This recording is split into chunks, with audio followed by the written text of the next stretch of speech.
Komisioni do mblidhet 2 herë.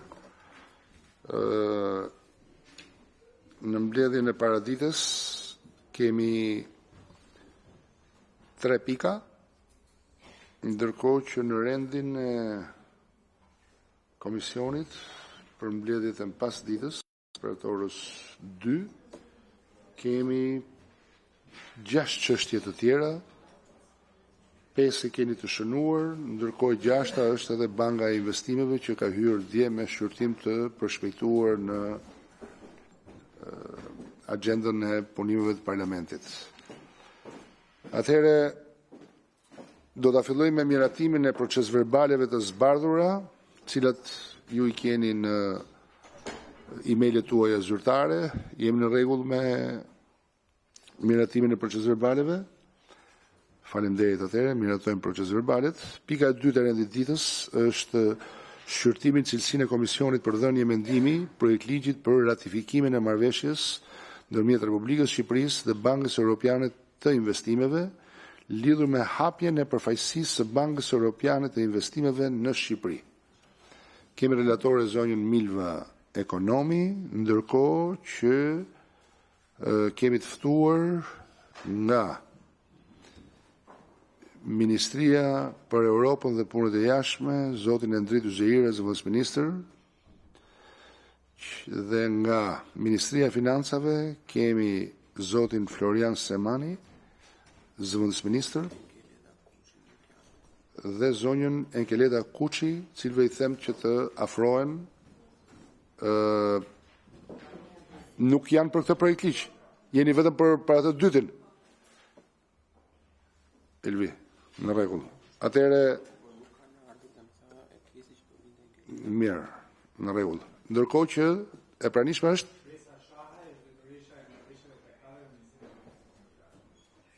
Okej, mirë, atëherë mirë se erdhët në komision.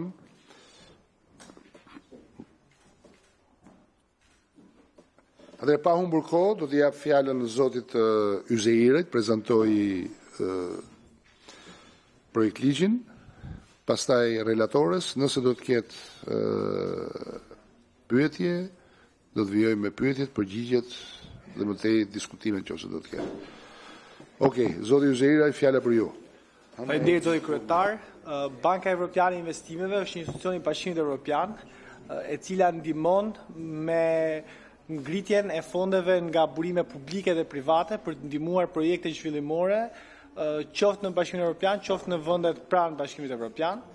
Shqipëria ka një marrëveshje kuadër që rregullon marrëdhënien e saj me BEI-n të vitit 1998 dhe në bazë të kësaj marrëveshje BEI ka investuar në Shqipëri deri më sot gati 458 milion euro.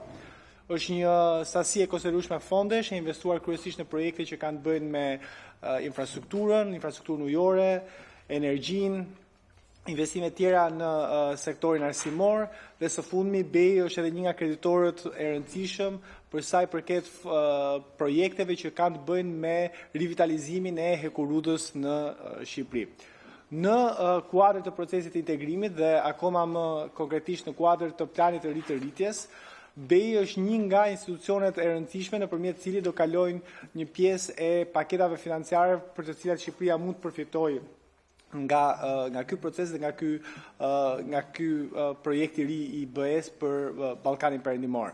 Në këtë kuadër, BEI ka gjykuar që është e rëndësishme që të kenë edhe një prezencë fizike në Shqipëri, duke hapur dhe një zyrë të tyre përfaqësuese fizike në Tiranë. Kjo marrëveshje që ne kemi sot përpara nesh krijon kuadrin rregullator mbi cilin kjo zyrë do të hapet. Pjesëtarët e zyrës, pra punonjës stafi I zyrës do të gëzojë të njëjtin imunitet ose të njëjtin status diplomat, siç gëzojnë sot edhe pjesëtarët e zyrës së delegacionit të Bashkimit Evropian dhe të cilët janë të rregulluar dhe mbrojtur nga Konventa e Vjenës e vitit 1960. Është një marrëveshje kuadër bazike pa as edhe një le të themi çështje që unë mund të gjykoj të kontestueshme, kështu që me shumë mirësjellje do kërkoj miratimin e saj si një nga etapat e rëndësishme të procesit të integrimit të vendit në Bashkimin Evropian. Ju faleminderit. Faleminderit zoti Zëvendës Ministër. Fjala për zonjën ekonomi, cilësinë e relatorës. Faleminderit shumë kryetar, faleminderit zoti Zëvendës Ministër për shpjegimin. Në fakt kemi të bëjmë me një projekt ligj për ratifikimin e marrëveshjes ndërmjet Republikës së Shqipërisë dhe Bankës Evropiane të Investimeve, lidhur me hapjen e një përfaqësie të kësaj banke në Shqipëri.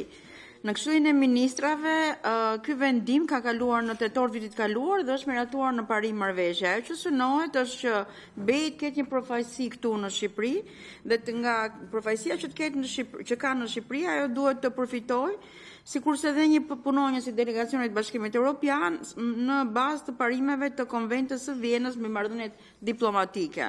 Në fakt BEI është një institucion i rëndësishëm sepse deri tani ka qenë prezent në Shqipëri nëpërmjet suportit të investimeve që i ka bërë, siç e tha dhe Zëvendës Ministri, BEI ka dhënë një kontribut në projektet zhvillimore në Shqipëri me një fond që shkon 458 milion euro dhe kryesisht kanë qenë fonde që kanë shkuar në sistemin e transportit, atë të furnizimit me ujë apo në sektorin e energjisë.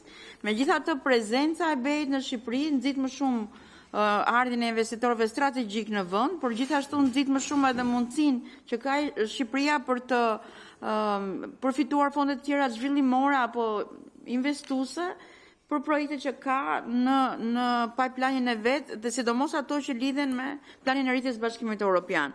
Ajo që kërkohet është që kjo përfaqësi të përfitojë nga si thua të mira diplomatike që ka në vendin tonë, në buxhetin e shtetit nuk ka kosto, por në këtë rast jemi në një situatë që ka të bëjë me përfitimet e munguara, sepse duke qenë prezenca fizike atyre, nuk do të paguajnë ato taksat që nuk paguajnë as trupa diplomatik në Shqipëri, vetëm kjo është gjëja.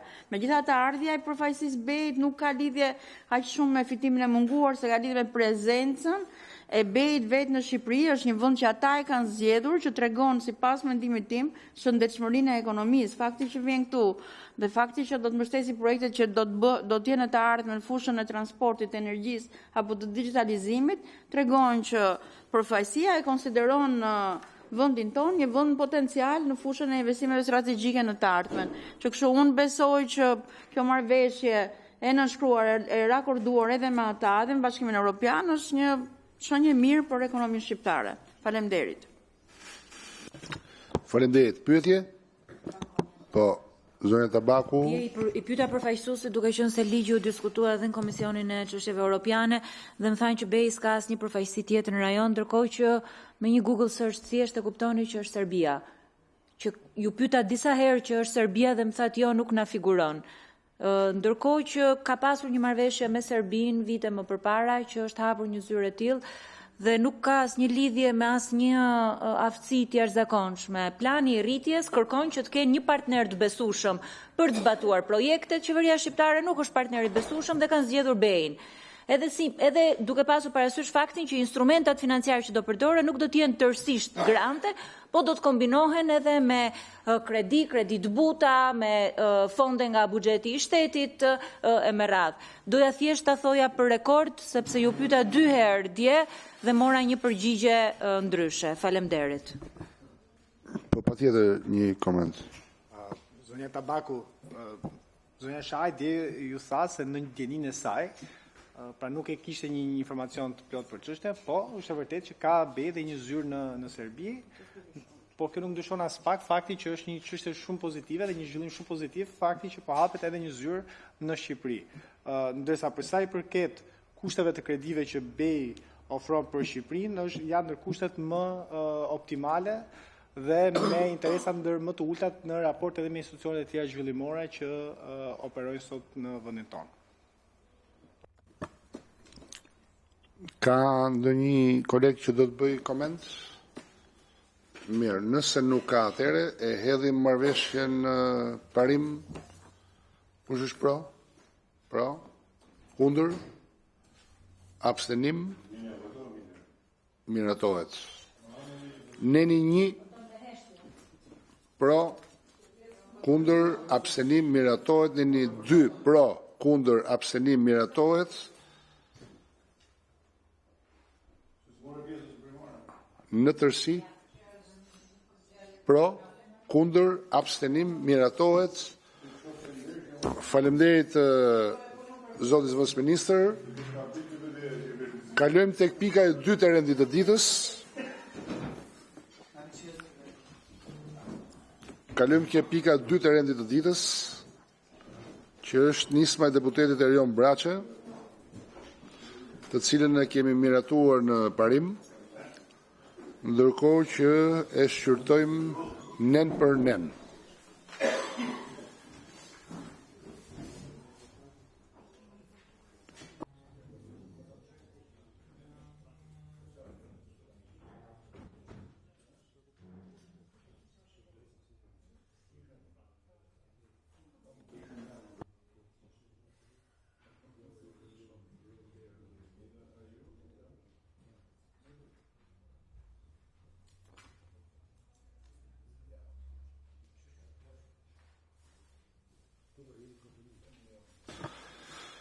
Atëherë, kemi votuar në parim nismën.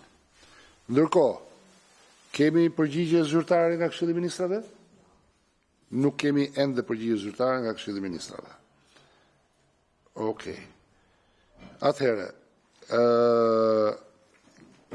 kemi dy përfaqësues nga Ministria e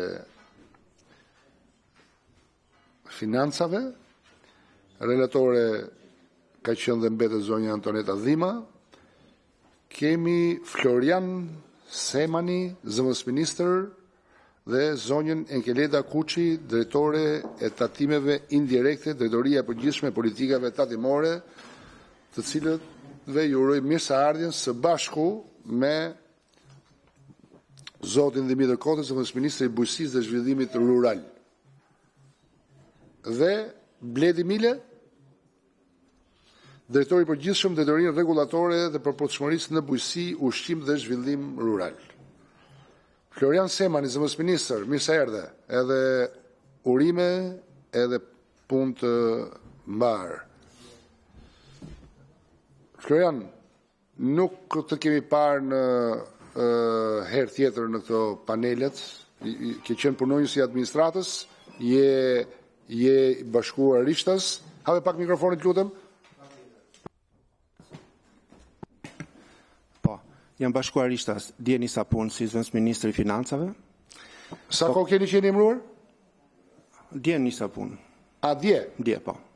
Jam emëruar javës së shkoj. Okej, me këmbë të mbarë. Ju faleminderit. Ndërkohë që vjen nga? Vjen nga Departamenti i Thesarit Amerikan.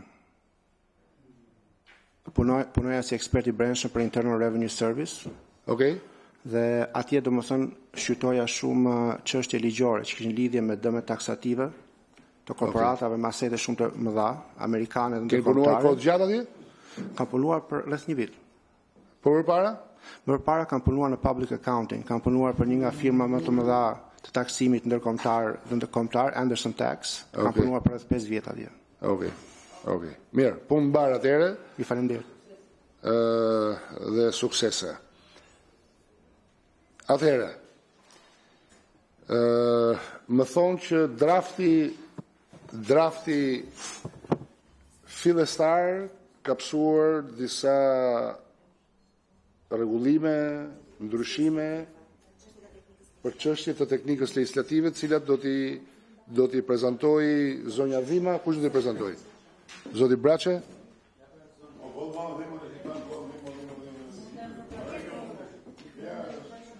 Po, më falë zonja Dhima, për procedurë zonja Tabaku.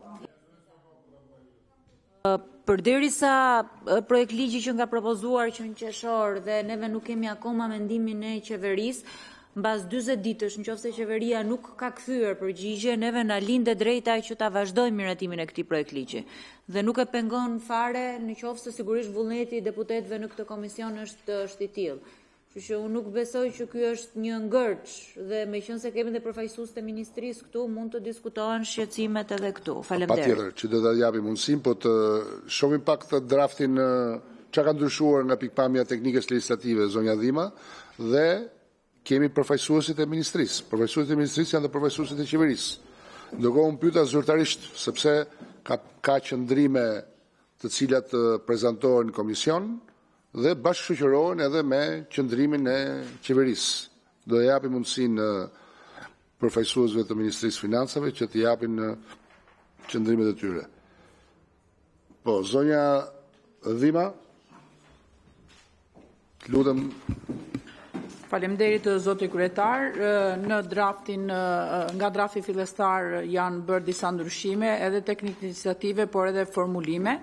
Në neni 1 pas shkronjës C.1 të neni 69 shtohet shkronja D me këtë formulim. Të vëshën e përllogaritur mbi vlerën përfundimtare të transakcionit për blerjen e produkteve bujqësore, blegtorale, përfshi ato bimore, shtazore, peshkore, pyjore nga personi i tatueshëm tek fermerët me autofaturim. Ky është ndryshimi tek neni 1. Mund të vazhdoj me ndryshimet e pastaj? Po. Në nenin 2, pas nenin 69, shtohet neni 69 fraksion 1 me këtë formulim për llogaritë të vëshës. Pika 1, për efekt të gërmës D të pikës 1 të nenit 69, vlera përfundimtare e transakcionit është vlera për produktet bujqësore, blegtorale, bimore, shtazore, peshkore, pyjore në transakcionin e blerjes së produkteve nga fermerët, dokumentuar me një faturë ligjore të dakorcuar mes palëve ku përfshihet dhe vlera të vëshës. Pika 2, të vëshëja llogaritet duke pjesëtuar vlerën përfundimtare të transakcionit me koeficientin 6. Pika 3, autofaturimi do të aplikohet për prodhuesit bujqësor të përjashtuar nga skema e të vëshës deri në kufirin e përcaktuar nga ligji. Pika 4, për qëllim të këtij neni me termat e mëposhtëm kuptohet a. Prodhues bujqësor është subjekti që zhvillon aktivitetin e vet në kuadrin e një sipërmarrje bujqësore, blegtorale, peshkore apo pyjore dhe pika B, sipërmarrje bujqësore, blegtorale, peshkore apo pyjore është veprimtaria që ushtrohet nga prodhuesit bujqësor për prodhimin e produkteve bujqësore. Pika C, produkt bujqësor është një produkt bimor apo shtazor i cili prodhohet nga një prodhues bujqësor në një sipërmarrje në kuadrin e aktiviteteve të përcaktuara dhe të listuara sipas aneksit 3 bashkalidhur këtij ligji dhe pika D, aktivitetet prodhuese bujqësore janë ato të përcaktuara sipas aneksit 3 bashkalidhur këtij ligji. Dhe pika 5, ngarkohet Ministria e Financave për nxjerrjen e udhëzimit për zbatimin e këtij ligji brenda 30 ditëve pas botimit të këtij ligji në fletoren zyrtare. Neni 3, i cili ka të bëjë me shfuqizimet, seksioni 4 i kreut të 11 shfuqizohet dhe neni 4 i cili ka të bëjë me hyrjen në fuqi. Ky ligj hyn në fuqi në 1 qershor 2025 me përjashtim të pikës 5 të neni 2 të këtij ligji i cili hyn në fuqi me botimin e këtij ligji në fletoren zyrtare. Këto janë ndryshimet të cilat janë reflektuar në krahasim me draftin fillestar të paraqitur nga kolegu Braçe. Faleminderit. Okej, faleminderit zonja Dhima.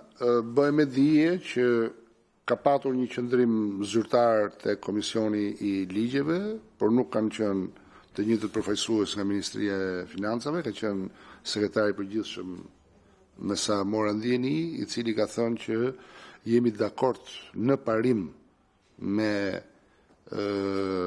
propozimin, por na duhet pak kohë për të rakorduar teknikisht për mënyrën e skemës. Gjithsesi, besoj se sot edhe zëvendës ministri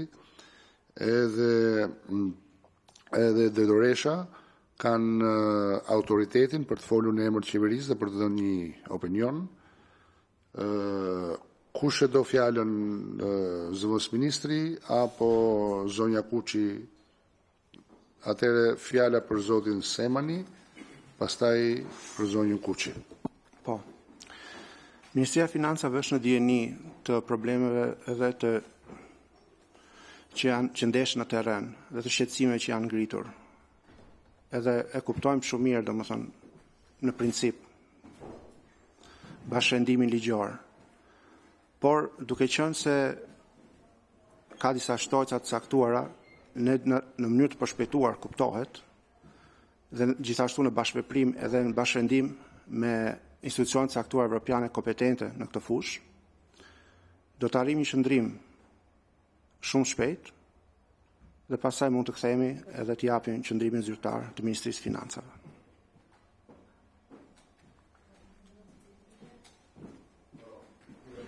Zonja, okay. Mbarove zoti zëvendës ministër? Tani për tani po. Po, ka një ndërhyrje për të bërë, do dhe fjallën zonja Kuqi, do të gjejmë zonjën Kuqi, apo do të bësh një ndërhyrje zonja Tabaku? Po do të okej.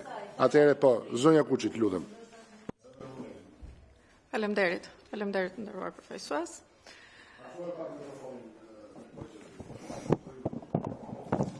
Okej. Faleminderit. Atëherë Ministria e Financave është njohur në fakt me projekt ligjin përveç ndryshimeve të sapo shprehura nga ana e relatores. Në fakt e vlerësojmë shumë iniciativën dhe ashtu sikurse janë dhe ashtu sikurse edhe më herët kanë parashtruar përfaqësuesit e Ministrisë së Financave, patjetër që jemi të angazhuar për të rishikuar në tërësi qëndrimin për qëllime të tatimit mbi vlerën e shtuar përsa i përket fermerëve dhe sektorit të bujqësisë, por duhet të sjell diçka në vëmendje në fakt, më së shumti sikurse ju e dini, ne jemi shumë afër tashmë procesit të integrimit. Tatimi mbi vlerën e shtuar është një tatim i harmonizuar në nivel të Bashkimit Evropian. Ligji që kemi aktualisht në fuqi është një ligj i cili ka synuar dhe është në përputhje të pjeshme me direktivën e Bashkimit Evropian 2612 mbi sistemin e përbashkët të tatimit mbi vlerën e shtuar. Dispozitat, në fakt, një pjesë e mirë e dispozitave, sidomos ato që përcaktojnë rregullat dhe mënyrat e funksionimit të këtij tatimi, që është specifik, janë pothuajse të harmonizuara tërësisht. Kështu sikurse është edhe dispozita e neni 69.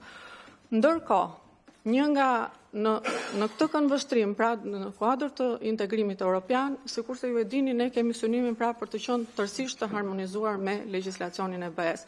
Pikërisht për shkak të rëndësisë që ka sektori bujqësisë, për shkak të angazhimeve që ka marrë dhe qeveria shqiptare, ne kemi kërkuar dhe asistencën e Bashkimit Evropian, duke shfrytzuar një nga instrumentat e Bashkimit Evropian, që është TAIEX, instrumenti ndihmës së Bashkimit Evropian, për të na asistuar për qëllime të trajtimit sa më të mirë dhe të gjetjes së skemës më të përshtatshme për trajtimin e fermerëve në vendin tonë. Dhe së fundmi, po nga misioni i TAIEX-it, na ka ardhur pra nga shërbimet e komisionit, na erdhi dhe përgjigja pozitive që kërkesa jonë në pranua dhe tashmë në prill ne presim misionin, kemi dërguar dhe një draft agent, të cilën po të doni ju avëm në dispozicion, ne presim misionin e Bashkimit Evropian, pikërisht pra për të shqyrtuar komplet, të themi, për të bërë një analizë të plot të situatës që është në Shqipëri, por dhe për qëllime të tatimit mbi vlerën e shtuar, por dhe në raport me legjislacionin e Bashkimit Evropian për të qenë në përputhje me këtë legjislacion, pra, dhe për të qenë plotësisht në harmoni me të. Zonja Kuqi, tani ju të dy jeni për herë të parë për një çështje të tillë në komision. Në parantezë, zoti Semani ishte emëruar dje dhe ju ruan punë mbar. Ju keni punuar në ministri, jeni bashkuar rishtas, dy fjalë vetëm thjesht për eksperiencën për ta ditur edhe anëtarët e komisionit me cilin kam përballë. Po, patjetër. Unë kam një eksperiencë për 22 vitesh në administratën publike, 19 Sa edhe një? 22 vite. 19 nga të cilat janë vetëm në administratën tatimore dhe në Ministrinë e Financave. Pra kam qenë pjesë e administratës tatimore, pjesë e grupit që ka bashkartuar ligjin aktual të tatimit mbi vlerën e shtuar dhe komplet legjislacionin e tatimit mbi vlerën e shtuar. Ligji që kemi ne në fuqi është ligji i hartuar me asistencën e Bashkimit Evropian me një projekt IPA, pra ligji që kemi në fuqi prej janarit të 2015-s dhe shumë e fokusuar në tatimet indirekte ku ndërto është më kryesori është tatimi mbi vlerën e shtuar. Faleminderit, po desha të pyes duke mos besuar që paragjykohem, për shkak se edhe kolegët kanë nevojë ta dinë edhe ne duam ta dimë kush përgjigjet, sepse kjo është një çështje që ka vite e vite që diskutohet në mënyrë të vazhdueshme me titullarët e Ministrisë Financave, por do doja që materialet që ju cituat në lidhje me asistencën e Bashkimit Evropian, se për hir të vërtetës kemi 6 vjet që dëgjojmë që do bëhet një studim bashkërenduar nga Ministria e Bujqësisë dhe nga Ministria e Financave, do bëhet një analizë plot, kemi dëgjuar grupet e interesit vazhdimisht dhe është një bisedë që zanafillën e ka shumë vite përpara dhe kemi të drejtë si deputet që t'jemi skeptik në lidhje me afatet dhe në lidhje dhe me ekspertizën, gjë që nuk e kemi parë, por do doja të vendosin në dispozicion të gjithë korespondencën që keni aktualisht dhe ju thatë që në prill fillon një ekspertizë re për këtë gjë, do doja që të vendosnit jo thjesht një përgjigje, po do doja të vendosnit në dispozicion të komisionit që sot në hard copy dhe në soft copy korespondencën çfarë keni kërkuar, çfarë përgjigje ju kanë dhënë, cilat janë afatet, në mënyrë që ne të sigurohemi që të mos ta ribëjmë këtë diskutim edhe mbas një muaj nuk e bëjmë dot sepse parlamenti do të mbyllet, por që pra befasia ime sot, besoj për gjithë kolegët, është që kemi përballë dy po themi ekspert shumë të respektuar, me të cilët nuk kemi absolutisht asnjë gjë, po për shkak të një historiku dhe një tradite ku na është premtuar vazhdimisht që do t'i jepet një zgjidhje, po kërkojmë edhe korespondencën, edhe dokumentacionin, edhe me cilët jeni në kontakt, edhe qasjen për t'ia vendosur në dispozicion kuvendit. Okej? Patjetër. Do bëni po e ka fjalën zonja Tabaku përpara. Zonja Tabaku. Po jo. Faleminderit kryetar se ka qelluar kohët e fundit s'kemi qenë me një mendim, po ja arritëm që çështjet të cilat unë doja të ngrija i ngritët dhe ju. Mua më vjen keq them drejtën dhe më duket edhe tallje për kohën e kolegëve këtu edhe për kohën tonë si deputet që ne vim për të 6 vit radhasi dhe dëgjojmë të njëjtat justifikime. Zonja Kushi, meqense keni kohë që jeni edhe pjesë e administratës publike, ju e dini që projektet e TAIEX-it, të cilat kryesisht janë dhe në kuadrin e trajnimeve, shkëmbimeve të eksperiencës, marrjes ekspertizës, janë projekte të cilat nuk përcaktojnë se çfarë legjislacioni ka politika shqiptare. Nuk e përcakton as legjislacioni BE-s se çfarë politikash fiskale ka, sepse nëse ka diçka që përcakton legjislacioni BE-s është sovraniteti taksave. Po, sigurisht që për disa fushat caktuara, për disa element caktuar, ne do kemi konvergim. Po do kemi konvergim me parimet, jo me nivelin e taksave. Dhe mua më vjen keq që në këtë komision ne vim dhe dëgjojmë përsëri të njëjtat justifikime. Ky komision ka të gjithë autoritetin që megjithëse qeveria nuk do ta miratojnë nëse do. Ju besoj, kemi zëvendësministrin këtu dhe ne diskutuam disa gjëra dje në komision dhe kërkoj ndjes që i referohen, po ndoshta e njeh bujqësinë më mirë se ne të gjithë këtu bashkë me zotin Braçe. Po, nëse i keni parë shifrat, meqense jeni një punonjës e vjetër administratës publike, a e keni parë se ku është bujqësia sot? A e keni parë çfarë po ndodh me eksportet, çfarë po ndodh me produktet shqiptare? Tani meqense vini me një eksperiencë dhe me një sy të freskët, zoti zëvendësministër, nga IRS-ja, a ka mundësi që ta shohim edhe me një sy të jashtëm këtë çështje?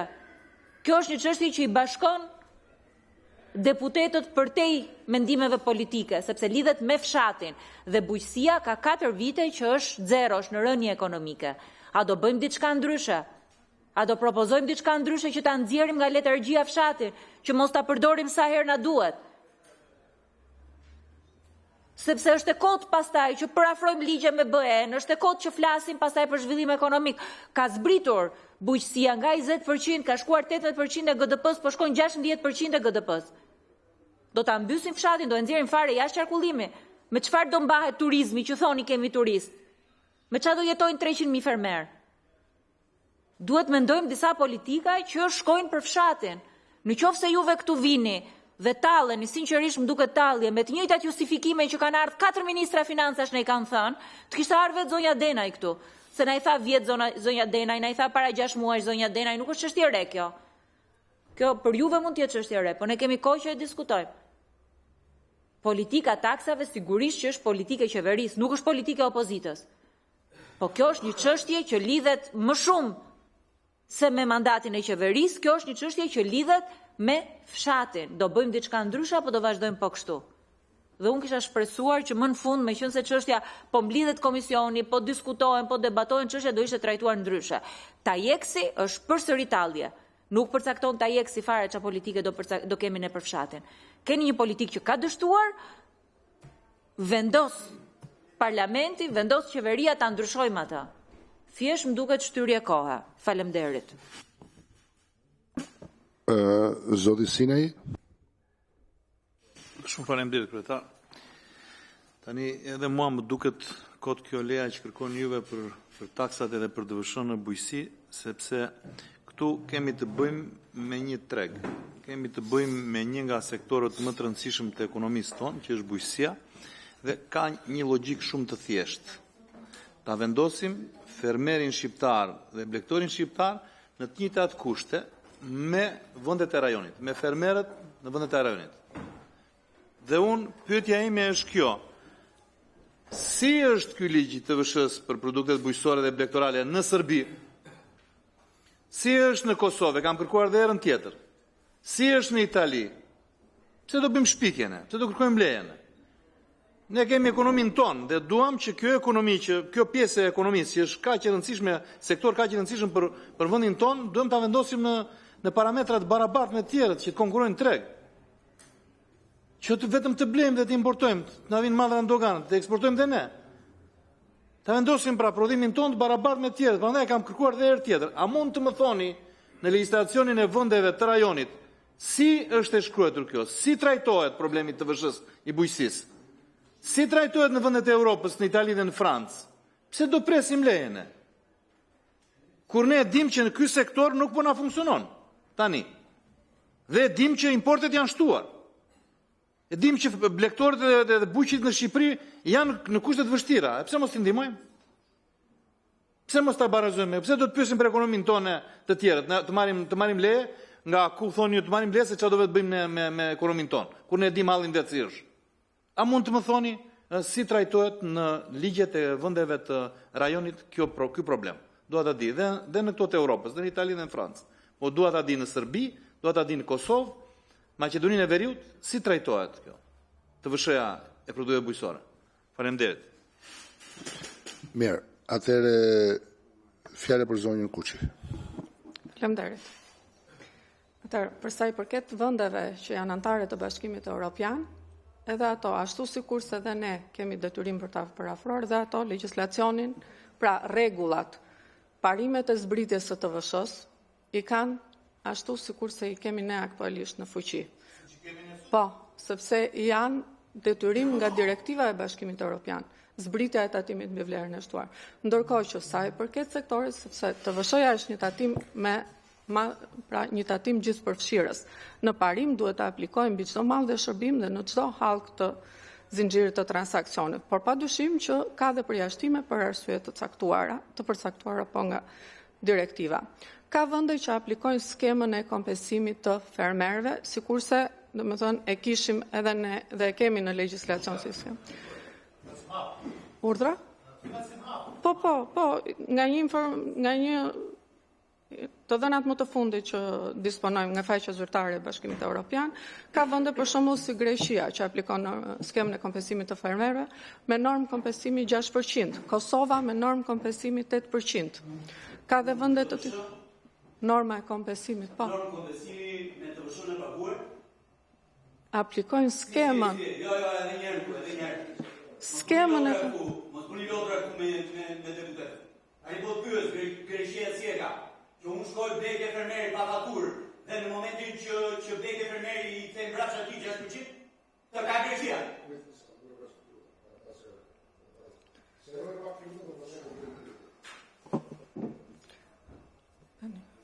Skemën e kompensimit të fermerëve, ato vende që e aplikojnë përsa jemi në dieni, pra sepse normalisht është një skemë që e ka parashikuar direktiva e Bashkimit Evropian. Skemën e kompensimit. Kë skemë fermeri? Kush vendi i Bashkimit Evropian kompenson me TVSH? Kush vendi i Bashkimit Evropian? Kompenson TVSH? Transaksioni, cili vend? Cili vend pra? A, ku e deputet për atë pyetje? Po, po. Cili vendi i Bashkimit Evropian kompenson në transakcion me TVSH? Fermeri. Është skem që e njeh direktiva dhe deputet. Janë nenet nga 200. Me TVSH kompenson fermeri. Ka një normë, të lutem. Me TVSH kompenson fermeri apo jo? Ka një normë kompensimi, e cila asnjëherë, sepse në fakt nuk është TVSH, është normë kompensimi. Jo, nuk është TVSH, po është normë kompensimi, tani është normë kompensimi e cila kompenson fermerin për TVSH-n e paguar për inputet bujqësore. Jo, keni gjë më zonë, keni lexuar këtë letrën që keni përpara apo se keni lexuar? Po patjetër, po më pyeti për skemën. Mos vazhdoni më. Është tjetër gjë para ajo që thua ti, me këtë që ke këtu e me atë që ke zbatuar ti deri tani. Jam patjetër që ajo është tjetër gjë. Po patjetër, po deputeti pyeti për skemën. Të paktën unë e kuptova që po pyese për skemën e kompensimit të fermerëve. Për skemën e kompensimit të fermerëve. Kjo që është propozuar, kjo skem që është propozuar të paktën në dijenin time nuk aplikohet në ndonjë vend. Kështu siç është propozuar. Po nuk aplikohet, pra. Patjetër që me kompetencë. Kur bie thot në Greqi nga fermeri, sa është aty mbi drejtë shtuar për transakcionin? Sa është? Sot. Ajo që po thoni ju zonjë është që pasi unë fermeri, meni i regjstruar në skemet aty mbi drejtë shtuar me një shpenzive dhe zbrikshme të gjithë produkteve që kam marrë, kam blerë në momentin që unë prodhoj. Kjo është ajo që thoni ju. Dhe i thetë mbrapë 6% aty, fermeri në Greqi. Kurse kjo këtu është këtë që farë, kjo aplikohet shumë gjithë vëllë të botës. Vlerë me 20%, dotare do shesës me 20%. Ku kanë vëllë të botës, vlerë me 0 lekë edhe tek shet me 20%. Ku kanë, cili vëllë? A thua e tani, a gjeni një vëllë Bashkimit Evropian që i funksionon kështu. Që bërë me 0 e shet me 20. A gjeni një vëllë Bashkimit Evropian? Një. Tani. Skema është skem, në qoftë se flasim për skemën e kompensimit të fermerëve. Jo, është skem kompensimi, prandaj po them që se ke lexuar fare. Po nuk po flasim për projektin. Edhe të tjerë që kanë ardhur në derën e parë. Se kanë lexuar fare. Më vjen shumë. Është skem kompensimi fermerë. Nuk po flasim për këtë që është në projekt ligj. Po flasim për skemën. Kemi këtë projekt ligj ku përpara. Tani në këtë projekt ligj po propozojmë që të shtojmë një ndryshim në dispozitën e zbritjes së TVSH-s. Prit për një sekondo, të që të gjë. Alban.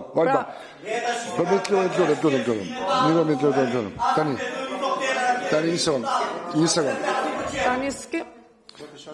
Tani, dëgjoj.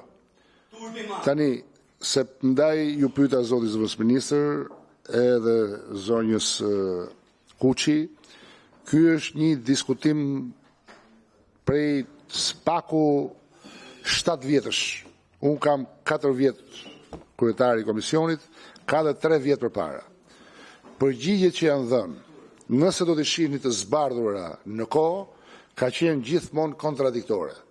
Ajo që kanë dashur të dinë deputetët dhe pyetja konkrete e zotit Sinaj sot ishte, po në fakt, në vendin tuaj do të ishin të tjerë njerëz. Po do të jenë përgatitur që do mbartni një ngarkesë të një debati prej 7 vitesh ku me të drejtë disa deputet kanë padurimin për të dëgjuar argumenta, po jo nga ato që i kemi dëgjuar në vite. Në rastin konkret, zoti Sinaj, me sa e kuptova, bëri një pyetje dhe tha: ky model që aplikohet në Shqipëri, a ekziston tjetër kund? Ju i thatë për kompensimin e fermerëve 6% në Greqi, Kosovë, nuk e di se ç'është. Ndërkohë që ajo që zoti Braçe po mshon është që nuk mund të shohim një skem kompensimi jashtë një sistemi funksionimi. Pra, praktikohen faturat në Greqi dhe në Kosovë, ka ndonjë ngjashmëri, apo është më ndershme të thuhet që dëgjoj. Kjo është një skem që për shkak të sistemit, për shkak të funksionimit, për shkak të nuk është e ngjashme. Pastaj mund të përgjigjemi pyetjeve se si funksionon kjo skem në Greqi, si funksionon, por të krahasojmë të krahasueshmen. Pra, pyetjes konkrete, kjo skem, siç është, me këtë kontekst ekonomik, me këtë lloj raporti midis fermerëve edhe shtetit, a ekziston tjetër kund? Ne na rezulton që nuk ka ngjashmëri dhe çdo lloj paralelizmi midis vendeve, qoftë rajonit, qoftë Europës, me sa na kanë thënë, nuk hyun ke njerëzit që di me detaje për çfarë bëhet fjalë. Por në këtë komision kemi marrë përgjigje kontradiktore. Pra, edhe një herë të nderuar, keni parasysh një gjë, që ju bëhet një pyetje konkretisht për pyetjen. Kjo skem dhe ky modus operandi që ka Shqipëria, e dim parimin e skemës kompensimit fermerëve, përgjithsisht. Po ky modus operandi, mënyra se si operohet në Shqipëri, dakord? Dhe ky sistem ka të ngjashëm në rajon edhe në Europë? Përgjigjja është jo. Ose nëse është po, do të argumentojmë dhe do themi, po edhe në Greqi faturat tatimore me TVSH pa TVSH. Kupton? Pra ju inicova që në kryet herës se jeni 2 persona të rinj për këtë komision, dakord? Por të vetëdijshëm që mbartni një ngarkesë të një debati prej 7 vjetësh, cilit nuk i kemi marrë një përgjigje adekuate. Prandaj pyetjeve që do ju bëhen, të lutem, pyetjeve që do ju bëhet, do t'ju përgjigjeni me po, jo, nëse ka gjëra që do duhet ti studioni më mirë, por ju lutem shumë, tek përgjigjet e pyetjeve duhet jeni, se duhet ju kishë vënd dispozicion ato 10 orë diskutimesh dhe debatesh, qoftë në grupet e interesit, qoftë në përfaqësuesit e ministrive, dhe kanë qenë 4 ministra finance, s'pakun kujtesën time, që janë marrë me këtë çështje. Ka pasur edhe ministër finance, që një moment u bë dhe ministër bujqësie. Dakord? Kështu që përgatituni për, po themi, ashpërsinë. Unë nuk jam dakord me ngritjen e zërit të lartë, por nga ana tjetër mirë kuptoj kolegun, sepse ka vite që bëjmë një betejë për cilët mendojmë se kemi të drejtë dhe mendojmë se duam përgjigje serioze. Dakord? Zoti zëvendës ministër, pastaj ja një sekondë, do jap fjalën zotit zëvendës ministër, pastaj do ta jap edhe ty edhe vijojmë. Zoti Shalsi, unë nuk kam ardhur këtu për të tallur, kam vetëm 2 ditë në detyrë, por po ja them që këtë ngarkesë 7 vjeçare do ta marr unë personalisht mbi shpatulla, bashkë me njerëz të tjerë në ministri, dhe do shqyrtohet skema edhe bashkënduar, sepse kisha diçka, unë shoh një paralelizëm ndërmjet në këtë komision që flitet për sovranitetin e vendit në kohë, dhe në anë tjetër flitet edhe për bashkëndim me politikat rajonale, ekonomike. O njëra, o tjetra, s'në mund të zgjesh dot të dyja. Shqipëria, ashtu siç ka shumë bashkëngjashmëri me vende të tjera rajonale, ka dhe veçantëritë e vet.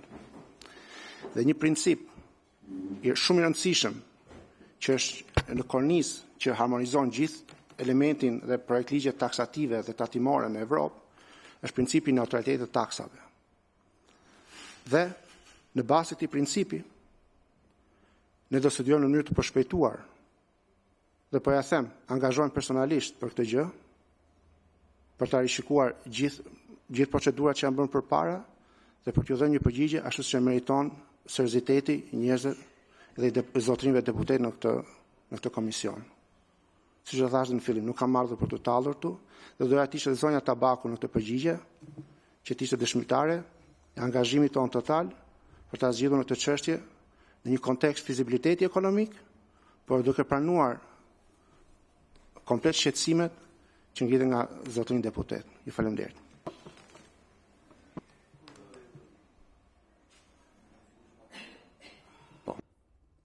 Faleminderit, kryetar.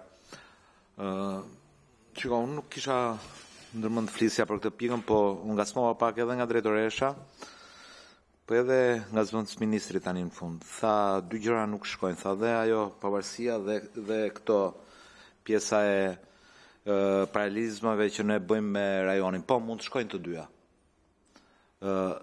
Dhe janë të detyruara të shkojnë të dyja, sepse patjetër ne pavarësinë do ta kemi duke marrë për bazë në legjislacion dhe eksperiencat më të mira të rajonit. Kështu që për ta mbyllur këtë pjesën. Për pjesën tjetër, drejtoresha tha që kam qenë dhe pjesë e stafit që është marrë me hartimin e ligjit për TVSH-n, 92-2014 dhe pjesës udhëzimeve. Çdo përcaktim i bërë në atë ligj dhe në udhëzim, kur flitet për skema apo regjimet veçanta, janë devijime nga normaliteti. Ne këtu po flasim dhe po kërkojmë, pra zoti Braçe si nismëtar, po dhe të gjithë ne, kemi kaq vite që kërkojmë kthimin në normalitet. Këtu bë pyetje, a ka forma të njëjta rajoni? Unë do thoya nuk më interesojnë format e njëjta. Mua do më interesonte dhe pavarësisht eksperiencës tuaj të re në këtë detyrë, por në atë pjesën e hartimit ligjit them jeni më e vjetra dhe një nga më të rëndësishmet, duhet ta kishit një përgjigje shumë të saktë. Po, kjo ne duhet kthehemi tek skema normale e TVSH-s. Pra, dhe skema normale njihet blerje me normën bazë, përqindjen bazë të TVSH-s, shitje me përqindjen bazë. Pastaj, regjimet veçanta, jo regjimet e agjensive, jo regjimet e strukturave akomoduese, më the thash janë devijime nga normaliteti. Ne pyetjen e kishim, ose propozimi është, pse nuk kthehemi në normalitet, sepse duke bërë lojën e paralelizmave me rajonin, apo dhe më gjërë, bjem në një qorsokak.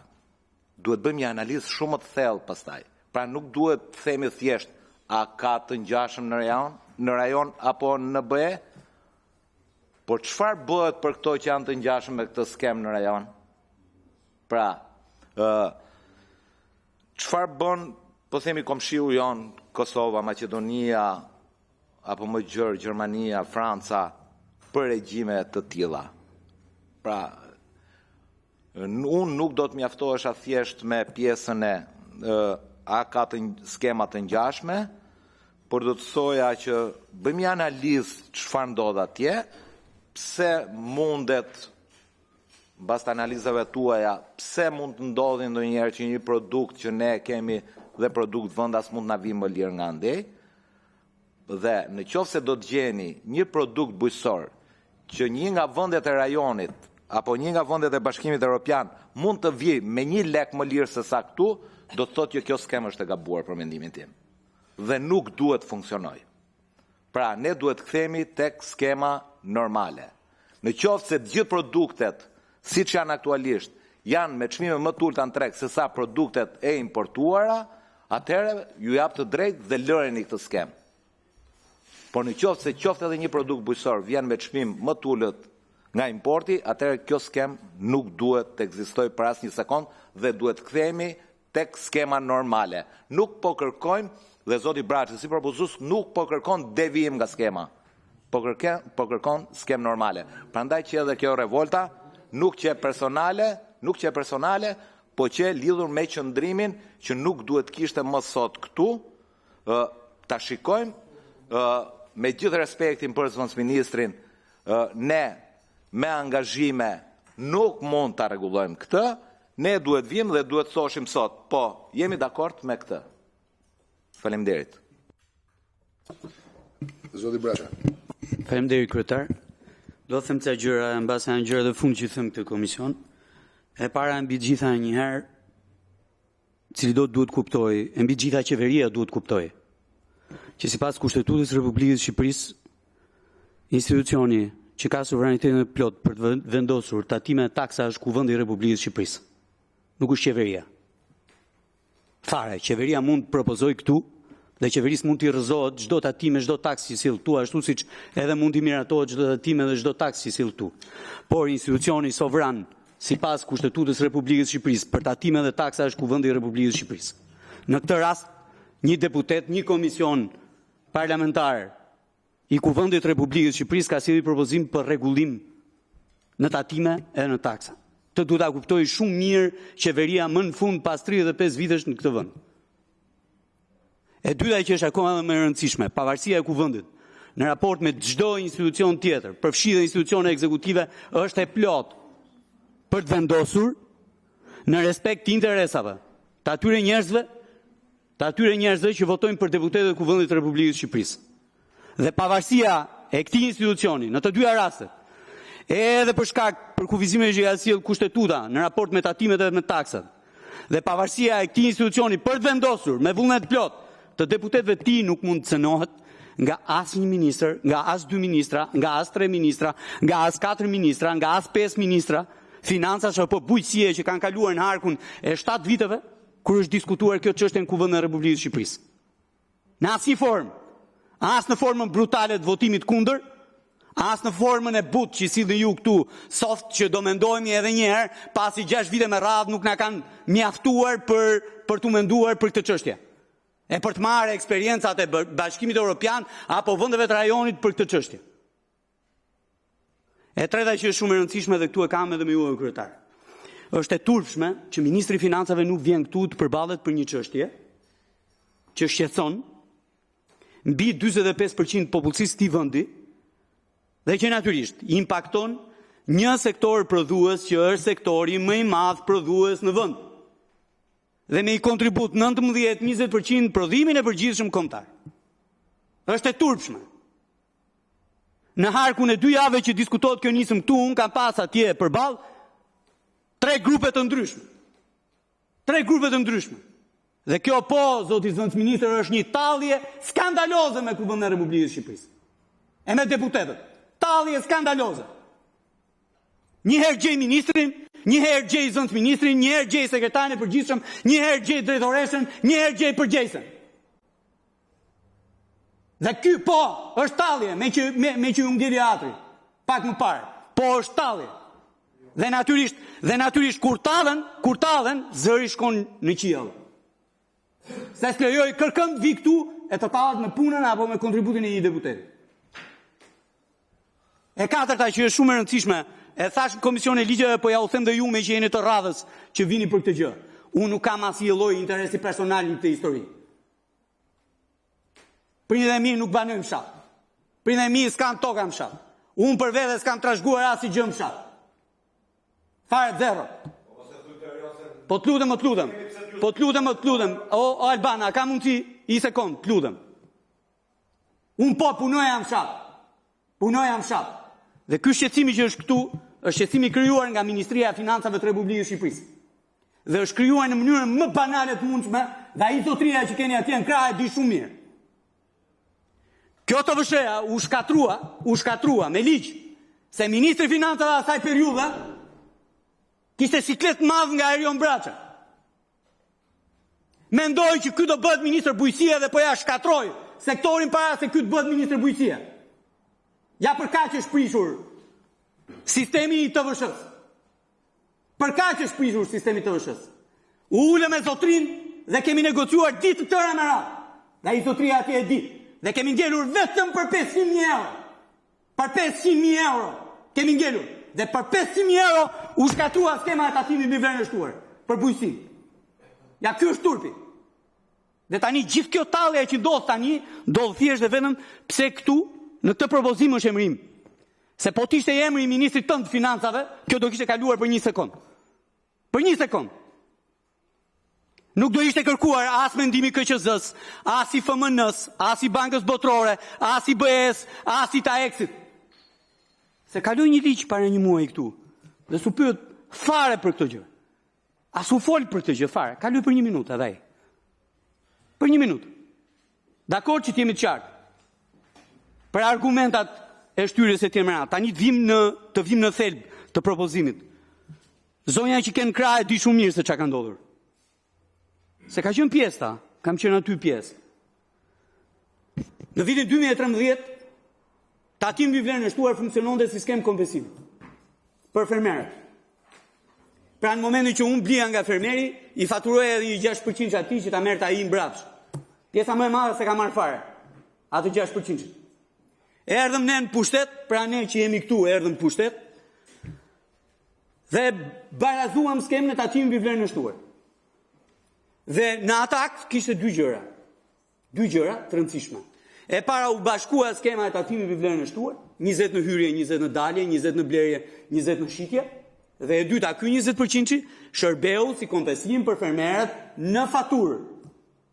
E morën, një pjesë e morën, shumica nuk e mori. Kush e morën? Grumbullues. Cili ishte gabimi? Gabimi i madh që skema e TVSH-s u ngatrua pikërisht me këtë skemë kompensimi. Do ishte krejt normale që gjithë fermerët ishin të regjistruar në skemën e TVSH-s dhe natyrisht të merrnin mbrapsht gjithë TVSH-n e paguar për inputet, për vlerën e inputeve bujqësore që ata përdorin për prodhimin e tyre. Kjo do ishte gjëja më normale. Dhe këtë ka Greqia, këtë ka Italia, këtë ka Franca, këtë ka Spanja e tjerë me radhë, këtë skemë kompensimi.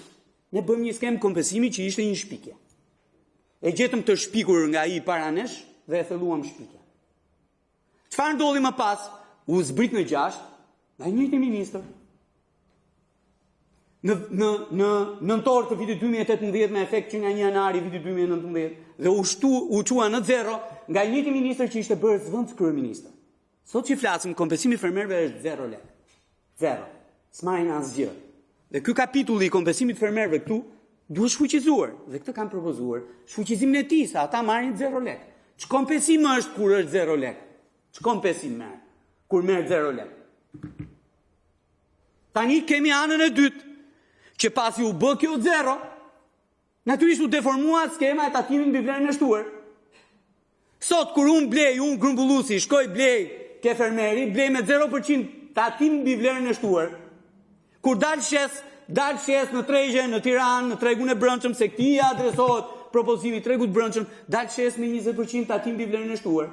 TVSH-ja e pagueshme është TVSH në shitje minus TVSH në blerje, që në këtë rast i biehet mos jetë tatim mbi vlerën e shtuar, po të jetë tatim mbi qarkullimin. Praktikisht është tatim mbi qarkullimin. E pa shkruar në ligj, sepse vjen ndesh. Legjislacioni shqiptar nuk ka tatim mbi qarkullimin. Çfarë kanë propozuar që TVSH-ja në blerje nga fermeri të jetë 20% dhe TVSH-ja në shitje 20%. Dhe TVSH-ja pagueshme, TVSH në shitje minus TVSH në blerje, e natyrisht diferenca. Që mos funksionojë si tatim mbi qarkullimin dhe mos disfavorizojë prodhimin vendas. Ç'a ndodh sot po të shkoj unë të blej në Greqi?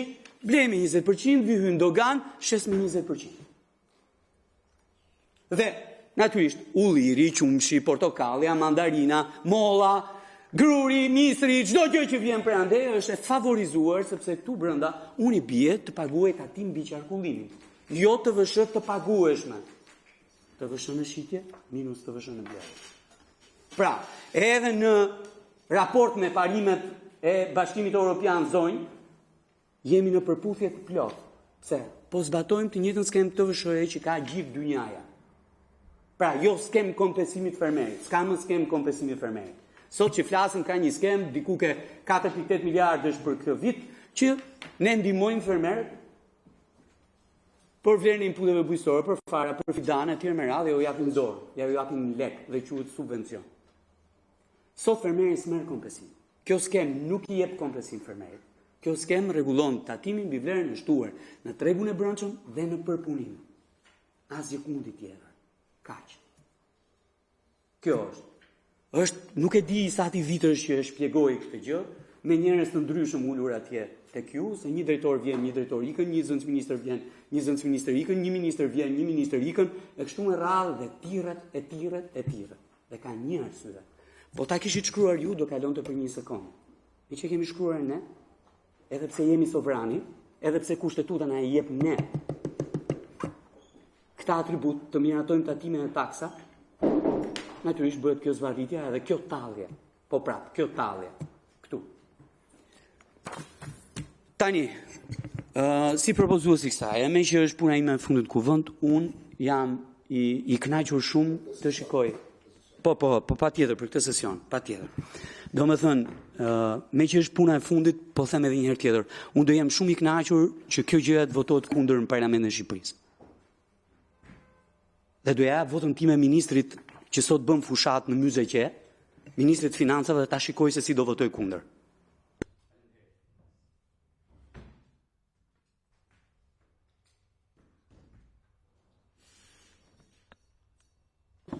Kam shumë vështirë ta menaxhoj në fakt me gjithë predispozicionin pozitiv, një çështje që vendos përballë disa njerëz që por nga ana tjetër zonja Kuçi, nëse do t'i përgjigjeshit prap po të njëjtës pyetje që ju bëri zoti Sinej, do t'i përgjigjeshit në njëjtën mënyrë apo tashmë me historikun, me kontekstin, me gjën do shtoni diçka tjetër? Pra, dëgjova me shumë vëmendje zëvendës ministrin, nuk kam çfarë t'i them, i urova mirëseardhjen, e pyeta dhe më vjen mirë në fakt që vjen me një eksperiencë mësupe nga një vend që kemi partner strategjik dhe jam besim plot, por nga ana tjetër është dhe ky padurimi ynë që jo është legjitim, por një koment të fundit, se unë jam në pozitë shumë vështirë tashme, nuk mund ta rrëzoj në asnjë mënyrë skemën.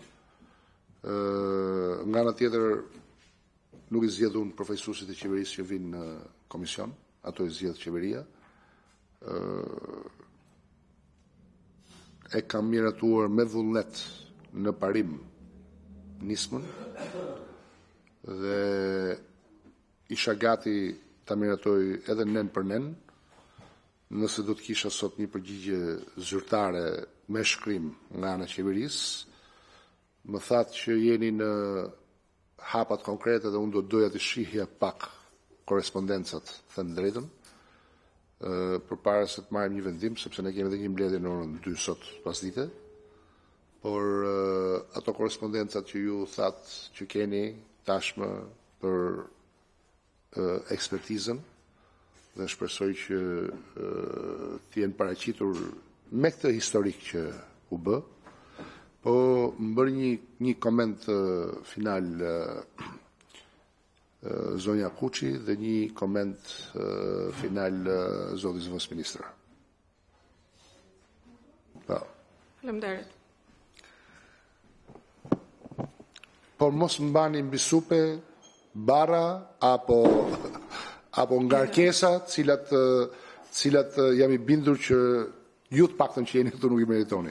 Jo, absolutisht që jo, po flas vetëm thjesht nga pikpamja teknike. Jam shumë dakord që do ishte shumë e zgjidhur dhe unë e thash ndoshta edhe për parantezë që duke qenë se TFSH është një tatim i përgjithshëm, nuk do ishim ndoshta duke diskutuar nëse të gjithë subjektët do i nënshtroheshin këtij tatimi. Pra, dhe ajo kategori do përfshihej. Por ne e dim shumë mirë që për një sër arsyesh të caktuara, një pjesë e mirë nuk mund të jenë subjektet që i nënshtrohen tatimin mbi vlerën e shtuar. Se po të ishin subjektet të TFSH-s, patjetër që normalisht do zbrisnin TFSH-n që kishin paguar në blerje dhe do llogarisnin TFSH në shitje.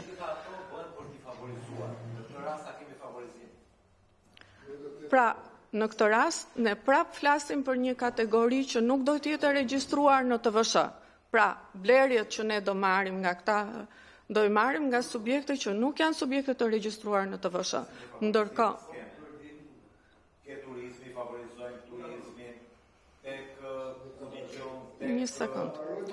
Një sekond të lutem. Po. Pra, nëse subjektet do ishin të regjistruar në TFSH, absolutisht si çdo subjekt tjetër do zbrisnin TFSH-n që paguanin në blerjen e inputeve dhe në momentin që llogarisnin TFSH në shitje. Pra TFSH-ja po nuk janë fermer të regjistruar për qëllime të TVSH-s. Një sekond, të lutem. Një sekond. Janë njësoj si subjektet e biznesit të vogël. Po bëj një subjektet e biznesit të vogël. Edhe subjektet e biznesit të vogël zhvillojnë aktivitet tregtar, nuk janë subjekte të regjistruar për TVSH-n, si të tillë nuk llogarisin TVSH në shitje, ama dhe nuk zbresin TVSH në blerjen e imputeve.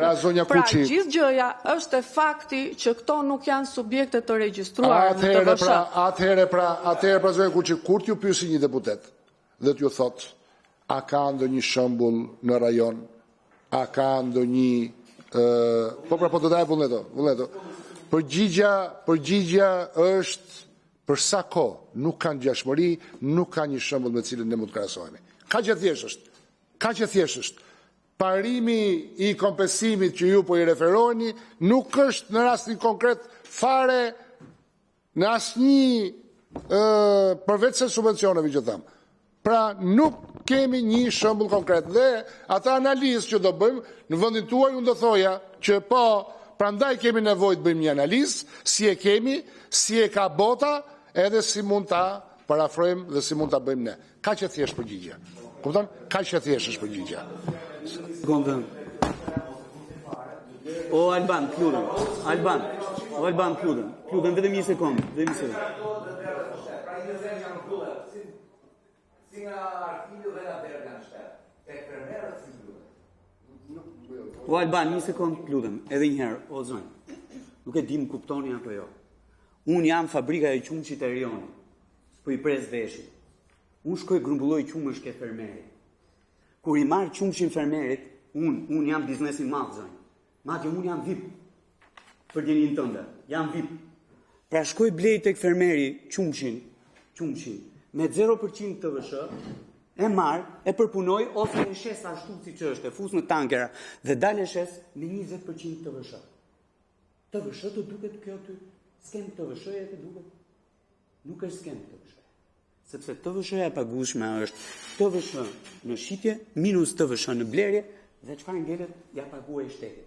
Sot që flasin paguaj, TVSH në shitje, minus 0 TVSH në blerje, dhe ky është takim mbi qarkullimi, nuk është takim mbi vlerën e shtunë. Çfarë më intereson mua? Të shkoj të blej qumësh në Serbi. Sepse atje blej me 20%, vin dogan me 20%, dalë ati ma tanë po prap me 20%. Ky është dëmi që Ministria juaj ka bërë 6 vjet në radhë për një tek personale të një ministri dhe çdo ministri që ka qenë më pas. Për një tek personale të çdo ministri që ka qenë më pas. Dakor? Këtë po ndreqim ne. Ajo që ju thoni nuk i referohet fermerëve që bëjnë një xhiro vjetore deri në 140 milion lekë. Ajo që ju thoni i referohet fermerëve që kanë një serë, 1 hektar, 2 hektar, 5 hektar, e që bëjnë më shumë se 140 milion lekë. Dhe ata kanë interesin që të regjistrohen në skemën e tatimit mbi vlerën e shtuar, sepse marrin TVSH të zbritshme nga çdo gjë, që kanë përdorur si input bujqësor për prodhimin e tyre. Pra janë dy gjëra të ndryshme. Dhe këtu s'po kuptohemi. Janë dy gjëra të ndryshme. Dhe këtë s'kupton as drejtoresha juaj, as sekretari juaj i përgjithshëm, as një zëvendësministër më përpara, dhe këtë nuk kupton as ministri juaj. Do ta kuptoj kur të shkoj atje në Katund, realisht, jo për të bërë filma, po kur të shkoj atje e të përballet me atë zonjën që mban 3 lop, 4 lop, 5 lop, 10 lop e tjerë me radhë, çohet në orën 4 të mëngjesit, për të fjetur në orën 1 të mëngjesit të ditës tjetër. Këtu do ta kuptoj ai. Po do jetë vonë shumë, do jetë shumë vonë.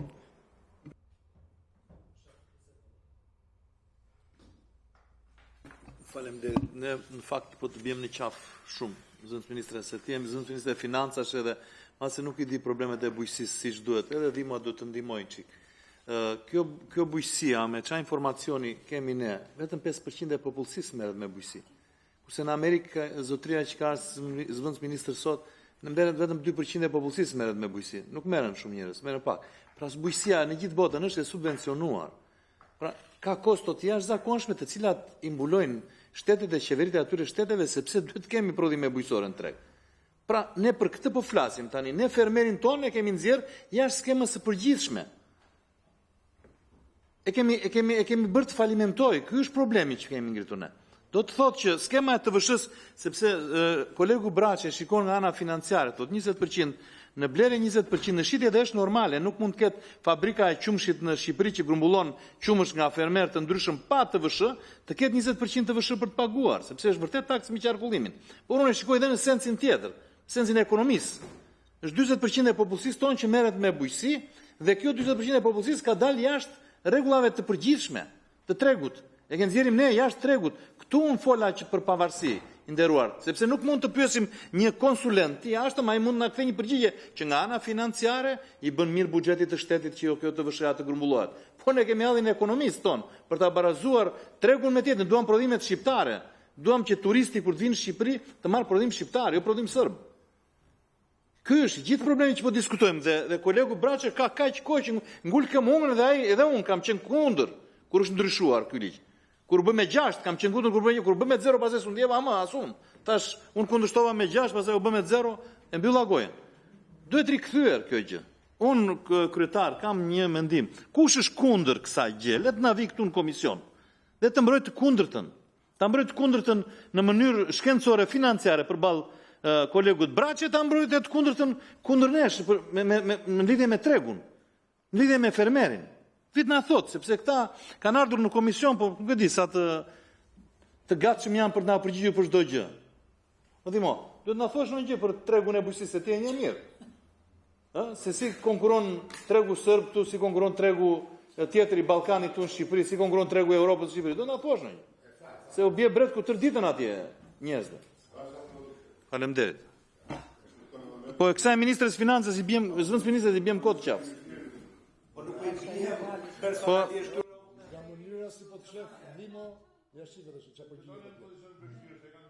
atëre një koment fundit zoti zëvendës ministër dhe pastaj mbyllim mbledhjen. Zoti Sina dhe zoti Braçe, unë e kuptoj shumë shqetësimin tuaj për në radhë parë për mirëqenien e fermerit shqiptar, por edhe për qëndrorimin e tyre konkurrente në bazë rajonale dhe evropiane e mëtej. Ministria e Financave ka shumë leva në dorë, me të cilat mund t'i përdor nëse ti flet për taksë qarkullimi ose për TVSH tjera. Këto janë disi mjete sekondare, por ne do bashkëveprojmë dhe do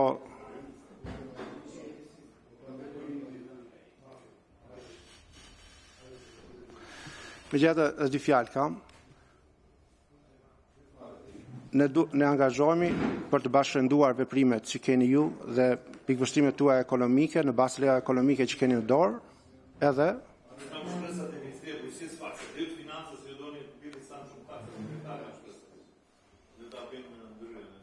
Okej, mirë.